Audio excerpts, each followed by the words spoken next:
You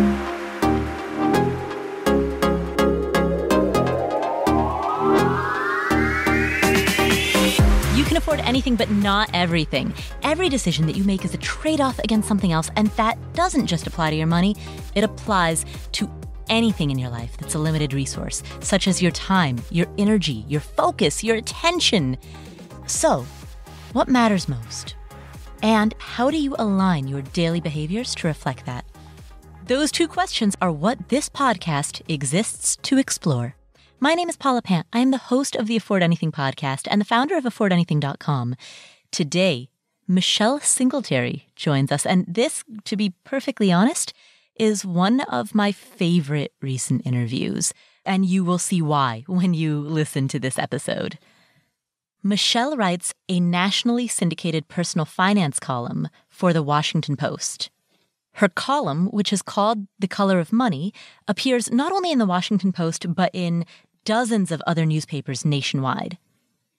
She also frequently contributes to NPR, and she's appeared on Oprah, The Today Show, and CNN. She has an MBA from Johns Hopkins, where she has received the Distinguished Alumni Award.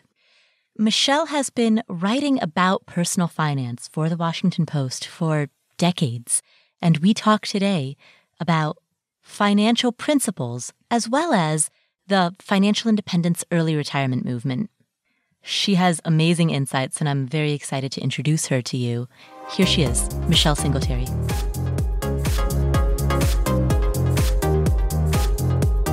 Hi, Michelle. Thank you for coming on the show. Oh, it's my pleasure. Michelle, you have been writing about the financial independence movement for the Washington Post.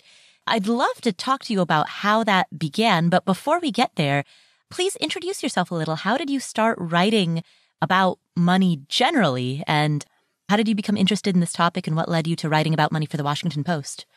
I was hired by the Post to cover bankruptcy. I worked for a paper in Baltimore, the Baltimore Evening Sun, my hometown paper. They were looking for someone to cover bankruptcy issues, so I went to the Post and started covering bankruptcy, then banking, small business. I'm a very frugal person, and I have a newsroom of people who are not necessarily frugal. And so I'd bring my bag lunch, and they would all want to go out to lunch. You know, Washington is all about do lunch. And I was like, nope, can't do lunch, too expensive. And then I would just talk about stories about my grandmother, and my editor was like, you should just write about all the things that you learned from your frugal grandmother. That was like in I don't even know, I want to mention the year. But I started writing about the things that my grandmother taught me. And it just, as if everybody was like, thank you. Because, you know, the business sections were always these areas where regular people didn't think was for them. And so the way I wrote it, you know, very simple about the things that I learned from her and how to handle your money really resonated with the readers. Shortly thereafter, I was given a full-time column, and then the column was syndicated by the Post. And I've been writing it like that ever since. So back in the 19-somethings, we're going to assume it was the 1990s. Yeah. It was fairly revolutionary at that time, as you mentioned, for business pages to write about issues that related to the average middle-class person. Why was that? Was that by design, or was that a series of early decisions that then became entrenched? I think the business section was always looked upon as the section that businessmen read.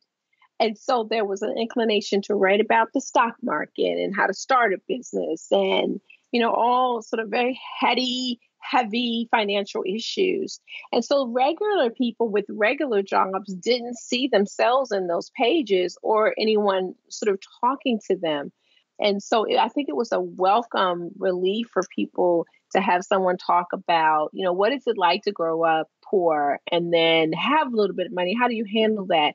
Or how do you handle money with your spouse? Or how do you teach your children about money? You know, the thing about money is, especially the business sections, they can focus on investing and things like that. But once you put your money in your retirement plan and sort of set it, then you don't really have a lot of interaction with that. But you do have a lot of interaction with the day-to-day money decisions that you have to make with your budget, and really fighting off the urge to spend more than you make or live below your means. It's those topics that people struggle with. Now, they do struggle with investing. Not enough people do it, but it's the thing, like, I've got to go to a wedding and I really can't afford to go. Should I go? Or there's a family reunion this summer and it's really expensive. And everybody in my family's like, you got to come, you got to come.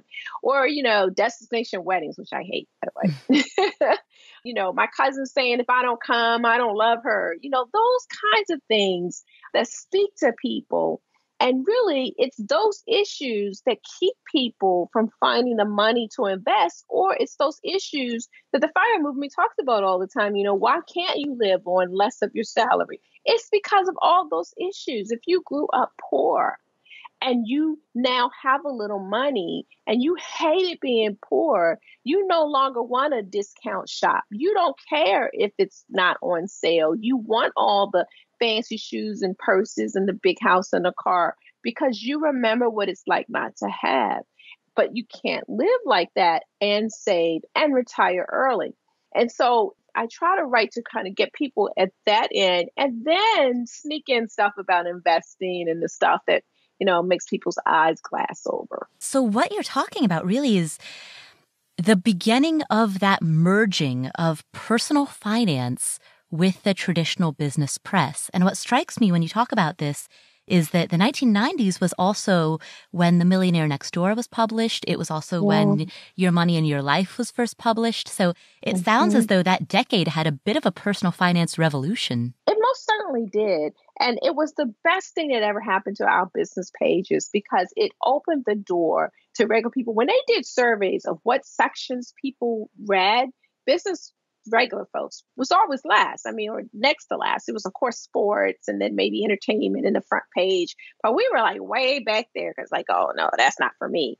But I think to their credit, my editors and editors across the country realized, just based on their own personal experience, that people were hungry for personal finance news and information and advice. They don't know what to do. We often like to criticize everyday people for how they handle their money. They don't do it well. They don't know what they're doing. But the fact of the matter is, personal finance is not your grandfather. That commercial is like, it's not your grandfather's Cadillac anymore. Mm-hmm. It's not like that anymore either. It's so much more complicated. We have all these different hybrid of mortgages. Back in the day, it was just one type of mortgage. That was it. One type of car loan. You either had a pension or you didn't have a pension or Social Security. You didn't have 401k, 403b, TSP, annuities, Roths, IRAs, whole life insurance, life insurance. There's just so much to sort through. And lots of the papers realized that people needed help and guidance. And I think it was a great thing for regular people. You started by writing about frugality lessons that your grandmother taught you. Where did you expand from there? What topics did you expand to from there? And why? When I started my column, I was in my early 30s as a new wife, shortly after a new mom. And so I've actually taken my column through my lifespan. So initially, a lot of the columns were about how do you negotiate things with your spouse and raising children and saving for college and all the personal finance issues that get involved, how to buy a car, how to not get ripped off when you buy a car. Do you need whole life or life insurance? All those kind of life issues. And then as I've become older, more seasoned, I find myself writing much more about pre-retirement, retirement, the second stage of your life, just as if anybody else would be going through this. Because a column is a very personal thing. It's who you are. It's not the same as reporting. You're kind of getting into what your beliefs are. And I've used that to talk about like giving, for example, that it can't just be all about you. Why are we rushing around? Like my husband and I believe in tithing and giving a percentage of our income to charity. And so the column has evolved as I have aged into issues that a large swath of the population is interested in right now, which is retirement. So let's talk about that. First, why are so many people interested in retirement right now? Are more people interested in retirement now than 10 years ago? Well, obviously, because the population is aging, we're going to have more seniors than young folks. Hmm. And, this world has always been geared towards the young. I mean, TV advertisers, we got to get the young folks, and actually ignoring people who are older who actually have the money to buy the stuff that they're trying to pitch. And so, because we have a population that is aging quickly, we have boomers are coming into retirement, and then also many coming into money. I think people are starting to understand that this is a topic that they have to pay attention to. And it's a topic for old or young, because we know that the Social Security system needs to be fixed. It's not broken. It's not going to be broke, but it's definitely going to need some major fixes. And we also know that you can't just live off of Social Security, or if you do, it's a very low living standard. And then we also know that pensions, although we like to make it sound as if everybody had a pension. Of course, everybody did not, but a percentage of the population had pensions. Well, that's going away. And so if Social Security is in trouble and more people don't have pensions, that three-legged stool that advisors would always talk about, your savings, pension, Social Security, now is really just one-legged too. There's a unicycle, right? So you have to do more for yourself. And that's a tremendous amount of savings. And the earlier you start, as everyone in the FIRE movement knows, the more you'll have.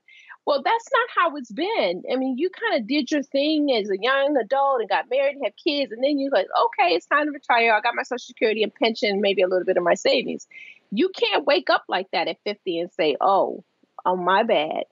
And so I think that's why there's a lot more interest in retirement. And there's a lot of us who are trying to get the younger adults to start earlier, because the earlier you start, the less you have to save. And we also know people are living longer, and there's long-term care issues. So there's so much more you have to deal with financially at the end of your life than it used to be. I mean, really, the lifespan was so short that you retired and, less than a decade later, you were no longer here. But now we're talking 20, 30, maybe even 40 years in retirement. That's a lot of money to take care of yourself. You recently wrote about the FIRE movement, and it got a lot of attention. You mentioned to me in an email that you got a lot of comments, you got a lot of emails. There was a lot of feedback that came from this article about the FIRE movement. Why?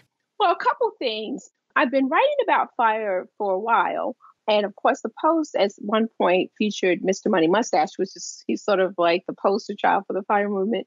And then obviously your podcast with Susie Orman, who lots of people like and listen to, and we're, a little taken back by some of the things that she said. And so it was a combination of all of that. But there is also a lot of interest from particularly young adults about retiring early. And it's so interesting because older adults are like, oh, those whippersnappers, they don't want to work, But I think they have it absolutely right. I'm coming towards the last part of my career. And I'm thinking, if I could have retired 20 years earlier, I might have too. Because what the young adults are getting is that there is nobody loyal to you right now. You could work for a company for 30 or 40 years and they have a layoff and you're gone. And so they're saying, I am not going to spend all of my life at an office for, 8, 9, 10 hours a day with not a lot to show for it at the end, because you're not going to have a pension. And I want to live. I want to travel. I want to be there for my children. I want to volunteer. And I think they have it absolutely right. The trick is you got to, have some balance, right? You got to make sure you got enough saved and that you're doing it right. But I would love for my young adults to have that same perspective, that when I was coming up, my grandmother was like, you work for the company forever, no matter what they did to you, you just stay loyal to them. I just don't think that that's the case these days. Companies are not loyal to their employees, nor should you be to them. Now, that doesn't mean that you don't put in a good day's work, that you don't work as hard as you can when you're at work. I'm a hard worker. I believe that I'm going to do what I need to do to help my employer, but I don't owe them my life. And I think that's what a lot of people are saying. So when they say they want to retire early, it's not a rejection of work. It's actually an acceptance of life. That's beautiful. It's not a rejection of work. It's an acceptance of life. Yeah, it's true. I mean, how many times I work my schedule so that I could be at a lot of my kids' functions. I work from home. And so I did that on purpose. If I couldn't have, I would have been a stay-at-home mom. But I've been to events where not a lot of parents could come, and you see their kids looking for them. And I never wanted my kid to be on stage or on the field and look and not see me in the stands. And it's very stressful trying to get off work to get there in time, or just volunteering during the middle of the day, or going on their field trips. All of that stuff you miss by working so hard. Now, of course, a lot of people don't have that choice.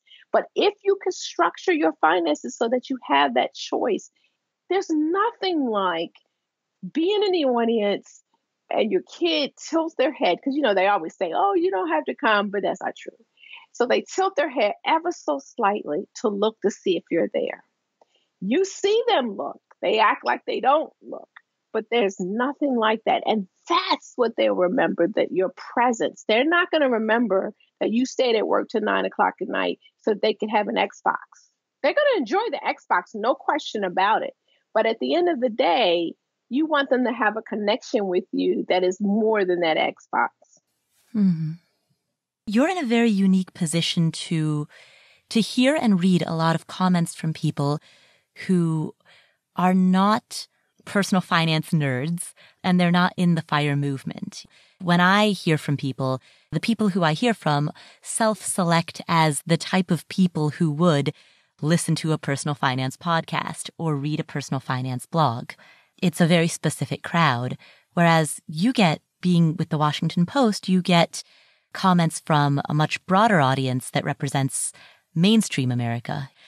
What are some of the both positive and negative things that people are excited about with regard to financial independence and early retirement, as well as things that people worry about or object to?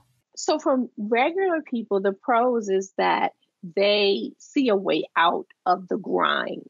I actually love being in my position, but just for what you said, I hear from every walks of life, the experienced financial folks and people who are like, I don't even know how to balance my checkbook. And, it's so interesting because we think that the more experienced people know or just great at their money. And that's not always true. Like, might be a doctor listening, for example, and they're a great doctor, horrible with their money. Mm-hmm. And so I like the probe that every walk of life, those people who are interested in this early retirement or trying to downsize their life, have a mission. And their mission is, I want to work, I want to save, but I also want to just live a great life.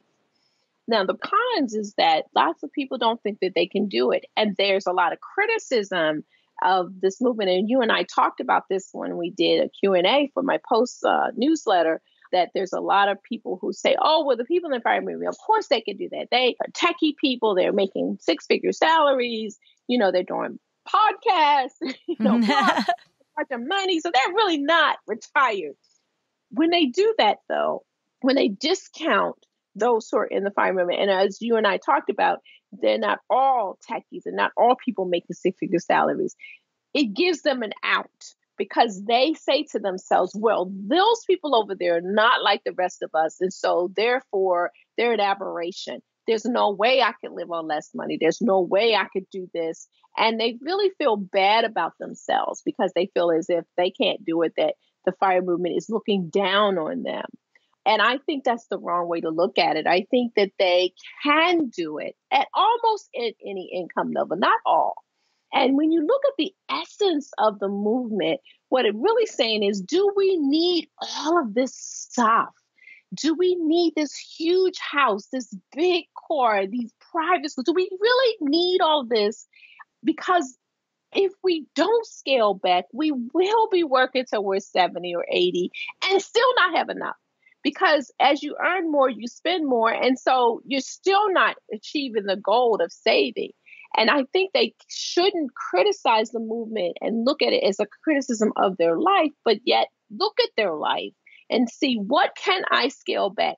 Okay, maybe I can't retire in my 30s or even 40s, but maybe I could retire in my 50s and mid 50s or as early as 60 and have enough money to live on for the next 30 years. Maybe I do make just 30,000. I am just skimming by, but perhaps rather than having a house by myself, maybe we do shared housing with myself and maybe a sibling or another family, or move to a different area, or cut out the cable, or not eat out so much. Rather than look at the I can't do that, think about what I can do.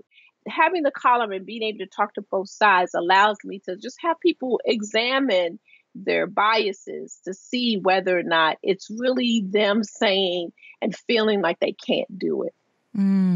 That makes sense. We see the world not as it is, but as we are. Correct. The criticism in the FIRE movement doesn't really make sense because we have this group of people who are saying, I want to live on less. And if I live on less and save and try to create some security for myself, then I can do some things that I really want to do. And it's really about values, right? It's about values. And they're saying, this is my value and I don't want to grind it out.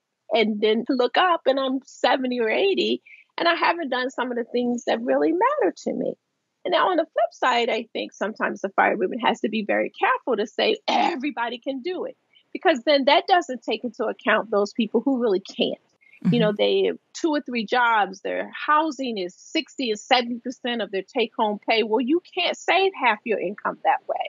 So just appreciate that there's a great amount of people in this country who are living paycheck to paycheck, but not because they're buying big screen TVs or living in big houses or drive big cars. They just don't make enough. Yeah. And a wage is not enough. They can't make a living wage. We ought not to make them feel bad about that. We should just say, do what you can, because you've got to save something. Yeah, absolutely. And that's a message that I try to bring to the FIRE community as well, that you look at the median U.S. household income and by definition, 50% of people are living below the median. Right. That's right. And struggling mightily to even just put food on the table, or worried if their mortgage or rent is going to be paid the next month. But I think we all have to realize we're really all in this together. My success is somebody else's success in the sense that my husband and I help extended family members. We help people in our community. And when one person can't make it, that's a cost to all of us, really. It really is. Higher taxes, more stress on the resources. And so we need to be helping each other. So you've been writing about money for 3 decades. How has your philosophy of money evolved during the last 30 years? It hasn't, to be honest. I was raised by my grandmother. We call her Big Mama. Mm-hmm. Everything I know about money, I learned from her. Now, I had financial advisors. I have a master's in business from Johns Hopkins University. I'm a very learned woman. Talk to the head of the Federal Reserve and interview all kinds of people, John Bogle from Vanguard. So I know lots and lots of smart financial people. Mm-hmm.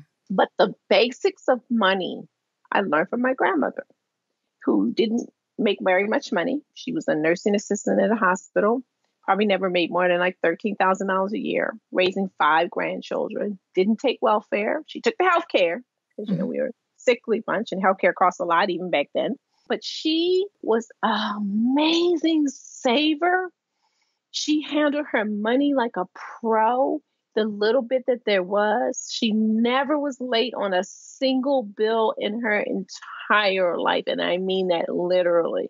Even with a husband who had a drinking problem, who often didn't bring his money home. She paid her house off before she retired, and she lived a good life. And I just looked at how she handled her money. And I say that it hasn't evolved because the basic principles about how to handle your money don't change with the decades. They don't have to evolve. It's always the same. It's like the sky is always going to be blue. Grass is always going to be green. And so I say that it hasn't evolved in the sense that the basics that will keep you wealthy, and I don't necessarily mean, with 2 commas behind the one, but the basics of money, save from every penny or every dollar that you get. Live below your means. Hate debt like it's the devil himself. Save for your future. Don't buy more than you can afford. Don't care what other people think about what you wear or drive. All of those principles are the same no matter what time and what century that you live. So I haven't evolved in that sense. I do have to evolve in terms of what kind of financial products there are out there, the games that are played against consumers, trying to help people protect themselves. Those things change and evolve, and you have to stay on top of those kinds of things. But the basics of personal finance is always the same. So the tactics change, but the principles stay the same. Absolutely. It's like that book, everything I needed to know I learned in kindergarten. Same thing with finances. I mean, with the kindergarten, it's like be nice to folks, be kind to people, raise your hand and be respectful when it's time for you to speak. It's the same kind of with your money. Don't spend every dollar that you make. Save for a rainy day. My grandmother used to say, you have to save for the rainy day because it's always going to rain. And then just be generous. That's the other thing that we often leave out of personal finance is that I believe, to whom much is given, much is required. So as we set out to save for ourselves and secure our future, we need to carve out on a regular basis, just like it was our mortgage or our rent, a percentage of our income and savings to help other people. So giving is at the top of our expenditure, even above our mortgage, because we have to put that first, because if you don't and it comes last, there's not a lot of left to give. There are some people who are listening to this who are currently in their late 40s or their 50s, and they haven't really been paying attention to their money until now. They haven't really been saving for retirement until now. And now that they've started paying attention, everything they're hearing is that they should have started in their 20s. And they're kind of going, oops, too late for that. What should they do? I love this question because I hate it when I'm often do speaking engagements, I'm on panels, and then there'll be financial people. It's like, oh, if you haven't saved by now, it's too late. You'll never have enough money. You're just going to die in some box. And I think, how does that serve anybody? How does that serve the person who didn't know? Because you don't know what you don't know. Now, if you know, and then you do something crazy, then okay, I'm going to fuss at you. But if you didn't know, you didn't have someone teaching you, hadn't listened to this podcast or read my column, you just don't know. And I don't think it serves people to make them feel bad about themselves. If you wake up and you're listening and you're 40 or 50 or even 60 and you haven't saved enough, okay, that's where you are right now. Now let's figure out what retirement or how your life is going to look. So you probably are not going to have the same kind of retirement as, say, those of us in the FIRE movement or those of us who saved since we were 20. I mean, I've saved since I got my first job at 14. So I can, leave my job and travel around the world. And I might even be able to buy a second home in Florida somewhere on the beach or whatever I wanted to. I've been saving for multiple decades. So that means you might not be able to have to do that. You may have to live with your kids or have someone come live with you or open up your room to a roommate, or maybe you do have to work a little longer or work into your 70s if you're healthy enough. And that's okay, right? That's okay. That's where you are. You can't beat yourself up. You can't change. You can't go back in time. We don't have a time machine yet. And so I'd like to give people like that hope. Don't beat yourself up. That's not going to do anybody any good. But what you can do is say, today is the day I'm going to make a change. Every single day is a chance for you to get it right and a chance for you to make a difference. And so now if you're 40 or 50 or 60 and say, my goodness. So now let's look at your budget. Let's see where we can cut. If you're in a too big a house that you can't afford, maybe we're going to sell and downsize. Maybe you've got a sister or a brother who lives close by or in another city who has extra space in their home because, we all like to have all this extra space. Hey, sis, I didn't do what I was supposed to do. What do you think about us sharing a home together, sharing the expenses so that, I don't have to work till I'm 80? You're going to have those conversations. Just think outside the box if you haven't done all this. But it's never too late, I believe, to make a change and to realize that you may not be able to have what some other people have. And that's okay. I love that you gave the example of living together, like living with a roommate or living with a sibling, because there's this dominant cultural paradigm that's something that you only do in college, but past the age of 25 or maybe 30 at the oldest, then you're too, quote unquote, too old for that. I've never understood why so many people stress their finances out by choosing to buy into that idea when, in fact, in lots of countries around the world, it's very common. I mean, housing is your single biggest expense. So exactly. You have countries where multiple generations of family together and think nothing of it. Only in America do we say to an 18-year-old, okay, now you're on your own. Get out there, get an apartment, pay all this rent, do all this stuff to make yourself independent and an adult. That's just ludicrous. Now there are people that you have to be careful not to enable. If they're not doing what they're supposed to do, then, you may have to ask them to leave and make it on their own so that they can learn that lesson. But if you've got a kid who went through college, they got tons of debt, and it's going to take them 30 years to pay this off, there is nothing wrong with saying, honey, come back home, work, take almost all of your pay to get rid of these loans as quick as you can. Stay here as long as you're paying off the loans or as long as you're saving to buy your house. I'm okay with you not paying rent if the parent doesn't need the money. There's no failure about that. I think it's ridiculous that we live in a country where we make everybody feel that everybody has to have their own house or apartment.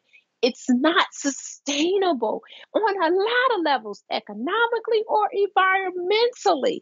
We're so busy tearing down forests and clearing out land so that everybody can have a house with 5 rooms, 6 rooms, 5 bathrooms. Half the rooms you don't even use. You just fill it up with stuff. You have rooms that people can't even walk or sit in.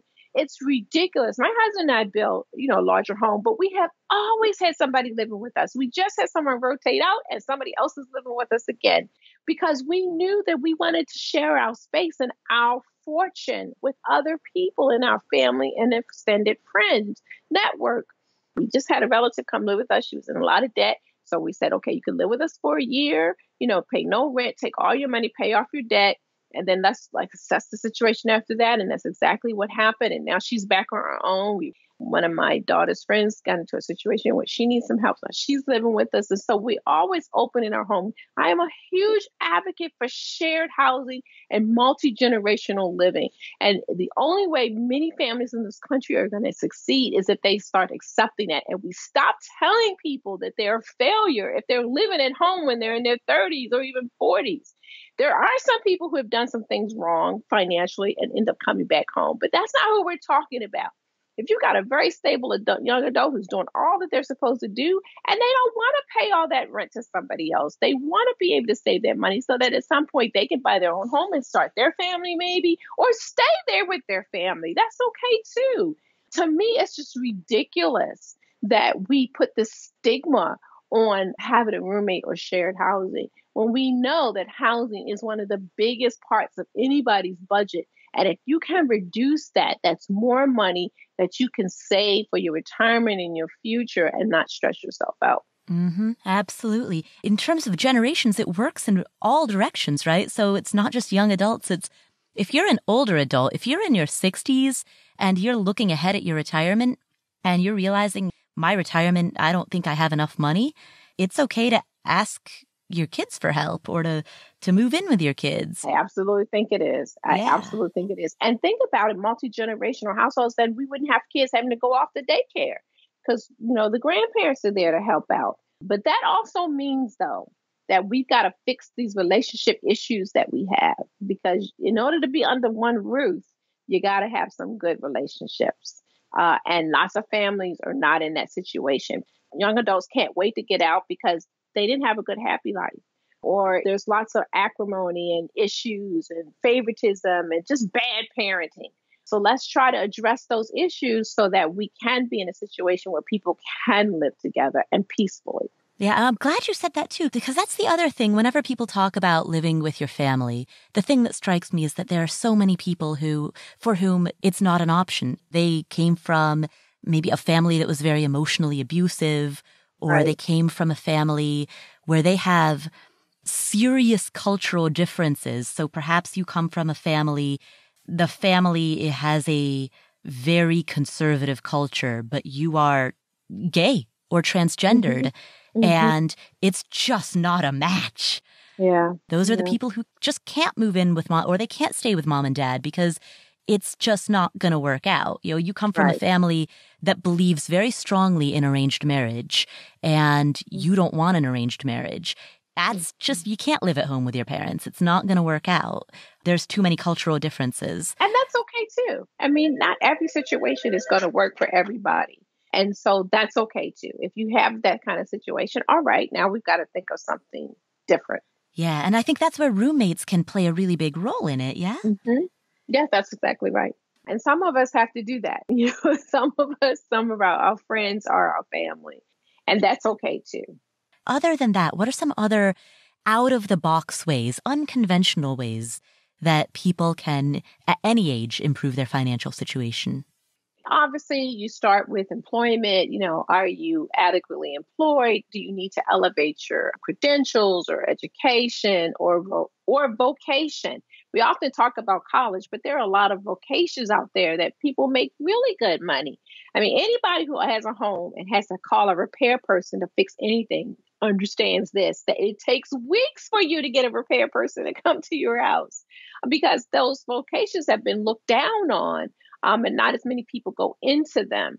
Look at your employability. Am I maximizing my ability to earn a certain amount of money? And where do I live? I mean, we all kind of want to, not all, but many people want to live in big city areas and things like that. But let's think about, there are some towns and places that may not be big city where you can still earn a good living and the cost of living is lower.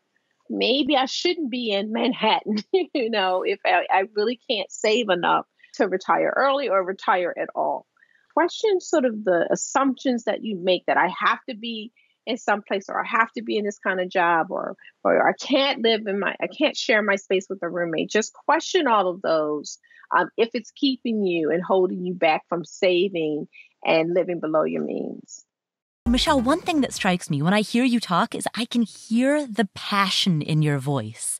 And again, you've been writing about this since the 1990s. How have you remained so passionate about money for this long?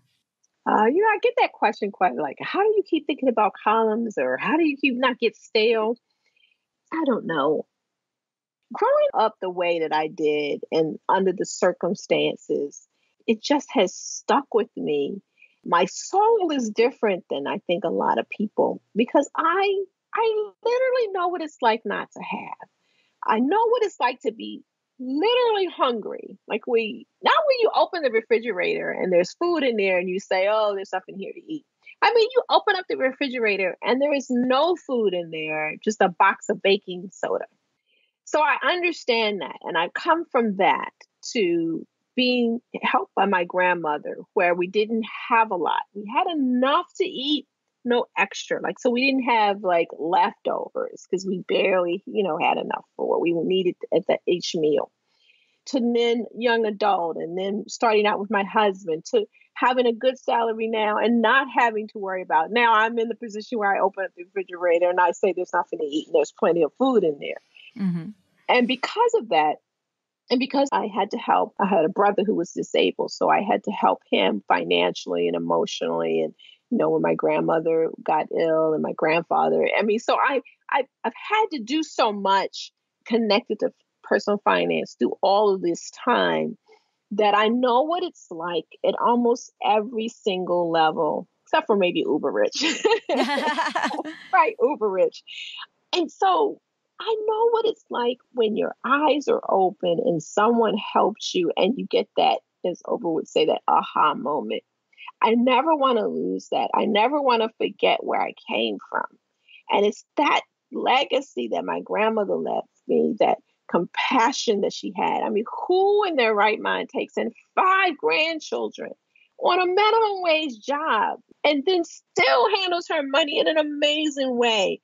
And I always feel like I would do her a disservice not to remain humble and compassionate and make it my life mission to help people understand this money thing and to have financial freedom. Not a lot of stuff. I'm not about a lot of stuff. I don't like brand name clothes and fancy cars and things like that, but just financial security. There is just something about that that when your phone rings, your stomach doesn't cringe thinking it's a bill collector, or it comes time to send your kid to college and you're thinking, how can I do this? I got to take out all these loans. Or you hate your job. You've been working in it forever and you're like, I'm done. And you want to be able to have enough to retire and say, I'm ready for this next phase. And so all of that is sort of crunched in my little body. And I just want to be that beacon for people, that person with, common sense. And I'm going to tell you just like I see it. I'm a black and white kind of financial columnist. I'm not gray. I hate debt and I will scream it. If debt was a person, I'd slap it. And so I unapologetically talk about the need to stay out of debt and how car leasing is crazy. And, I'm very passionate about certain things because I know what it's like when you get to that other side and you have a certain amount of financial security. And I want other people to feel that. So I just remember where I came from, and that just, I guess, resonates with the way I write and the way I speak. And I think it helps people say, I'm not somebody who came from money. I'm not telling you something that I don't do myself. I'm not telling you something that you can't do. I mean, there's some people who do this and they don't understand where a lot of people are coming from. And I do. I understand where you're coming from if you didn't have it. I understand if you can't retire early, that's okay too. And if you can retire, great. So I think when we talk to people about personal finance, we just have to understand where they are and be compassionate and empathetic. And when you do, they will hear you and they will listen. And so that's kind of, I hope, what keeps me fresh, just always remembering where I came from. You mentioned earlier that oftentimes if you don't come from much and then later in your life you have money, you might experience the temptation to spend it because you remember the experience of not having things. How was it that you were able to overcome that?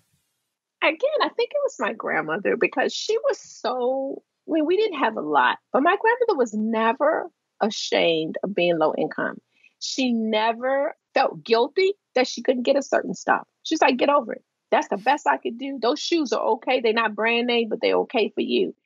For me, financial security is not about stuff. It's about making sure that if I lost my job, that I could keep my lights on and food in the refrigerator so I got another job. And that another job could be cleaning toilets. I'm okay with that too, if I have to do that. And I think the key is remembering, I might get a little biblical here, but in scripture, Apostle Paul says something like, I know what it's like to live when I have a lot, and I know what it's like to live when I have a little. The key is to have a balance between those two worlds so that you never feel so poor that it hurts. You never get so rich that you don't understand what it was like to be poor. And that's what keeps me humble and living below my means, even as I earn more money, because I never like that feeling of opening the refrigerator door and not having anything to eat, or worrying about, my grandfather not coming home with the money. For me, it's always remembering that it can all be taken away. Nothing's guaranteed. I think I'm doing a great job at the Post, but tomorrow they can say, you know what? We decided to let you go. And if that happens, I don't have to worry about downsizing my life because I never lived up to the level of my salary anyway. So it's like, okay, if I don't have to have cable, it's cool. I can read a book.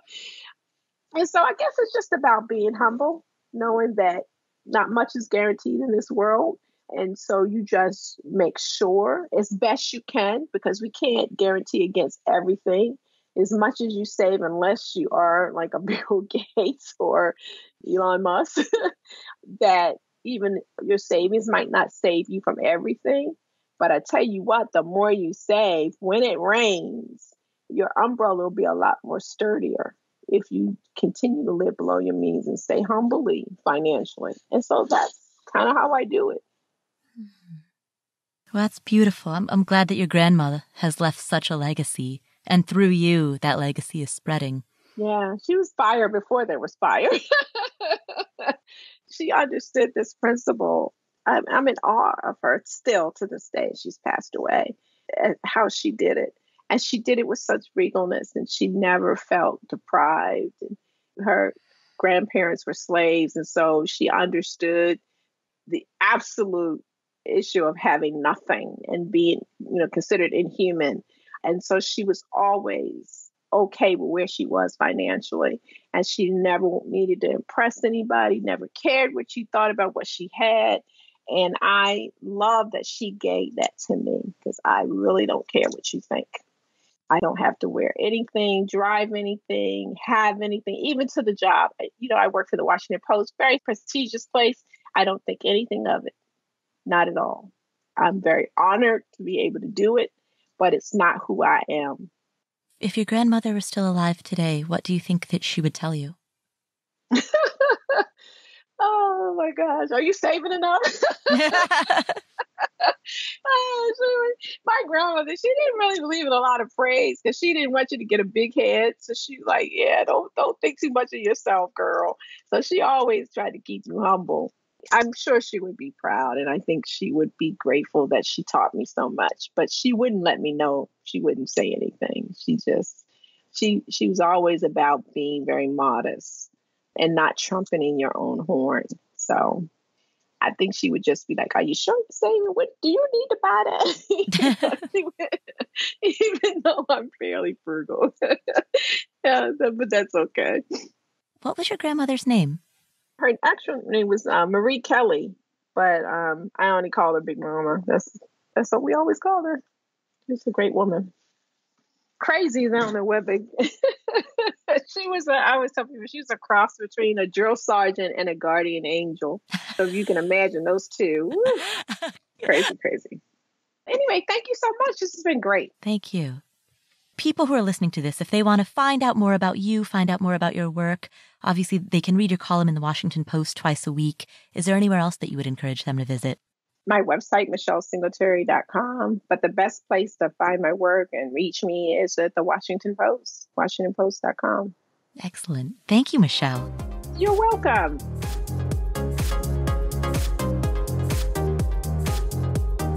Thank you, Michelle. What an amazing interview. What are some of the key takeaways that we got from this? Here are 6. Number 1, decide what is more important, living as though you're rich or actually becoming rich. And it is easy from the comfort of sitting in a podcast booth to say something like that. But the reality is that there is a lot of emotional and psychological weight behind our spending decisions. And that needs to be faced and it needs to be dealt with and processed in a healthy manner. And so the solution of live on less than what you earn so that you can invest the difference, that solution is simple, but it's not easy. If you grew up poor and you now have a little money and you hated being poor, you no longer want a discount shop. You don't care if it's not on sale. You want all the fancy shoes and purses and the big house and the car because you remember what it's like not to have. But you can't live like that and save and retire early. And so there is a trade-off between living as though you have money versus actually having money. The more you do one, the less you have the other, or the less that you can grow the other. That is mathematical fact. And it is also the case that living that out on a day-to-day basis requires some deep inner self-work, because money is an inherently emotional topic. So that's key takeaway number 1. Key takeaway number 2. The younger generation of millennials, we didn't invent the FIRE movement. Of course, we all know this. FIRE has been around for many, many, many generations in the past. It may not have been called that, but in one form or another, the philosophy has been around for a very long time. But the modern resurgence of FIRE, the fact that it's grabbing headlines, may be, in part, a social and cultural reflection of the fact that we no longer stay with one employer as people did back in the 1950s. Companies are not loyal to their employees, nor should you be to them. Now, that doesn't mean that you don't put in a good day's work, that you don't work as hard as you can. When you're at work, I'm a hard worker. I believe that I'm going to do what I need to do to help my employer, but I don't owe them my life. And I think that's what a lot of people are saying. So when they say they want to retire early, it's not a rejection of work. It's actually an acceptance of life. Many of us have discretionary income and activities with which to fill our leisure time. And we live in an era where it's socially acceptable to move from job to job or industry to industry. And all of those factors combined give us the opportunity to ask, what are our values and what is the life that I want to live? And give us the context in which it's socially appropriate to step away from an employer, to quit your job, and yet still thrive in the fabric of society. So that is the second key takeaway. Fire is very much of our time, and as Michelle so beautifully described it, it is not a rejection of work, but rather an acceptance of life. Key takeaway number 3. The essence of the FIRE movement is a rejection of consumerism. And when you look at the essence of the movement, what it really saying is, do we need all of this stuff? Do we need this huge house, this big car, these private schools? Do we really need all this? Because if we don't scale back, we will be working till we're 70 or 80. Now, if I may, what I love about the FIRE movement, and one idea that I would like to spread, is that FIRE is not, and this may be semantic, but FIRE, in my view of it, is not about frugality. It is about anti-consumerism and about the joy of production and being productive. So frugality, in the way that at least I understand it or that I define it, and I understand we can have a different debate about what exactly the word frugality means, but my working definition of frugality is that it is the attempt to consume for less. And that inherently is a fixation on spending. Sure, you're trying to spend for less money, but you're still thinking about spending. You're thinking about thrift stores and yard sales and coupons. And anti-consumerism, by contrast, or minimalism, is the question, do we need all this stuff in the first place? Or, do we need the stuff that we find at thrift stores and yard sales and through coupons? People drag stuff out of their garage and sell it just so that we can buy it and put it in our own garages? Like, do we need that? Or can we skip all of that by just buying less stuff in the first place? Because remember, the best Black Friday, Cyber Monday deal is to save 100% by not buying anything. And that is the ultimate scaling back, right? When you live in 1,500 square feet instead of 3,000. That's not an extreme measure, but it can shave years, perhaps even a decade off of your working life. But that said, there are many people for whom a 1,500 square foot house is an expensive stretch. And that leads us to key takeaway number 4.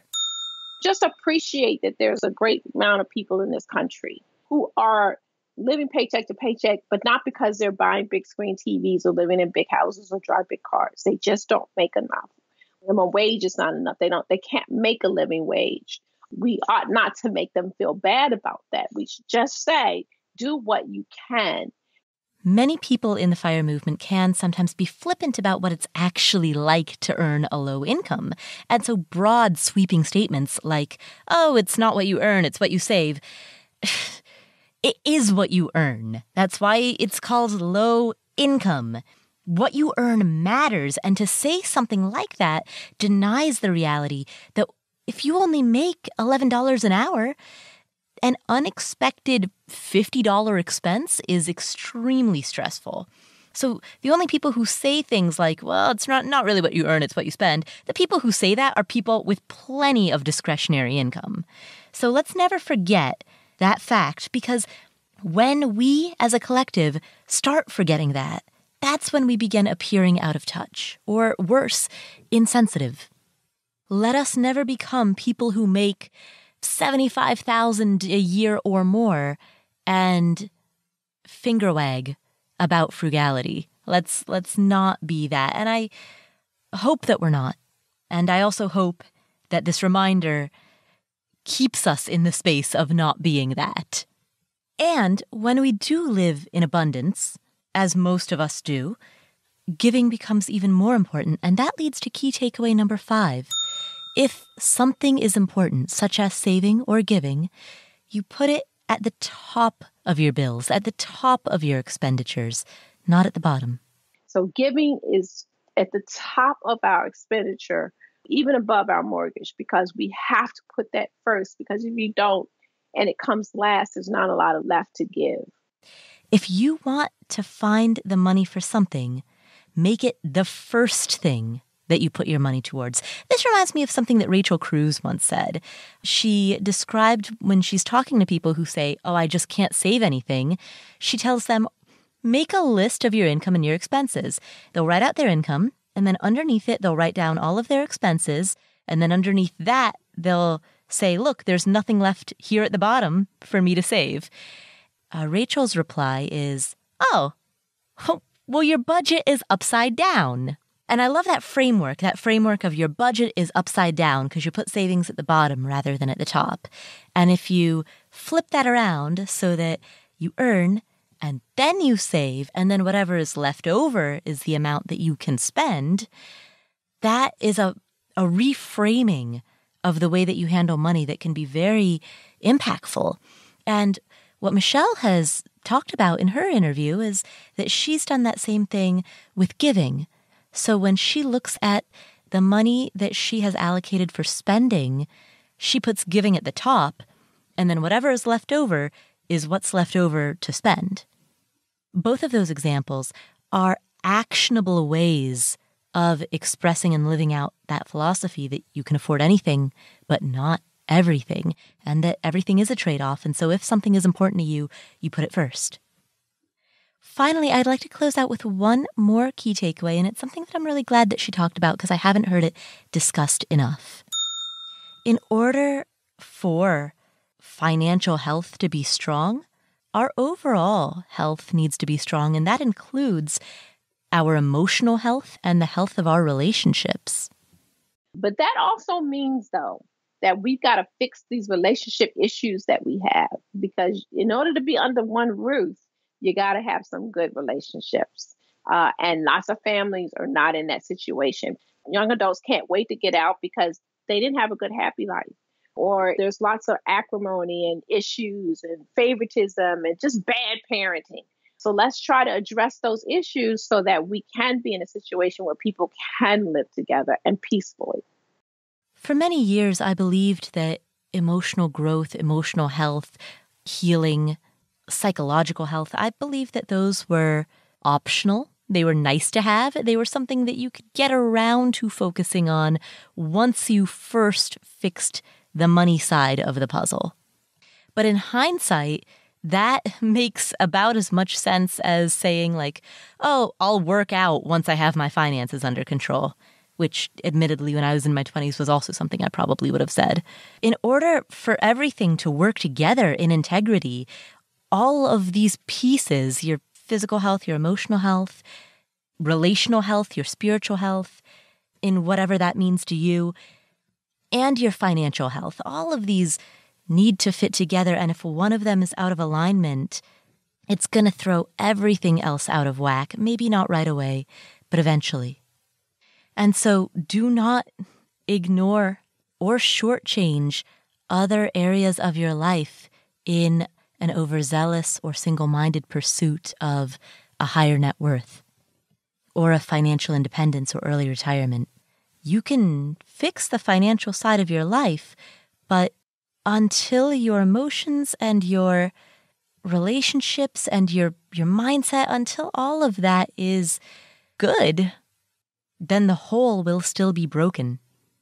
Michelle talked about the importance of, if possible, families healing so that they can live together peacefully.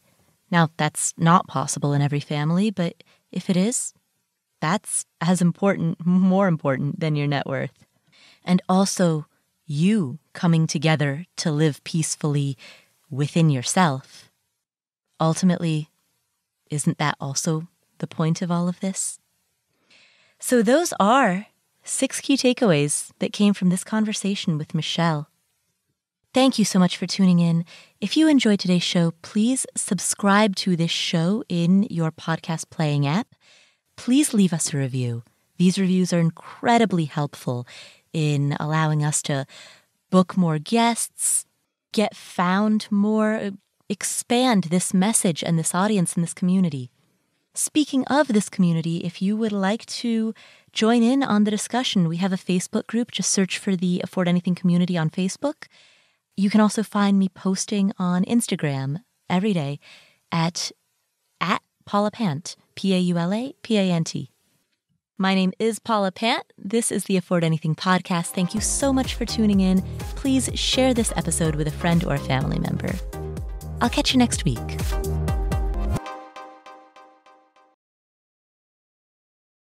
You've been writing about money for 3 decades now? Yeah. Yes. That's something to be proud of. I mean, that's fantastic. I go around telling people I'm only 29, so yeah.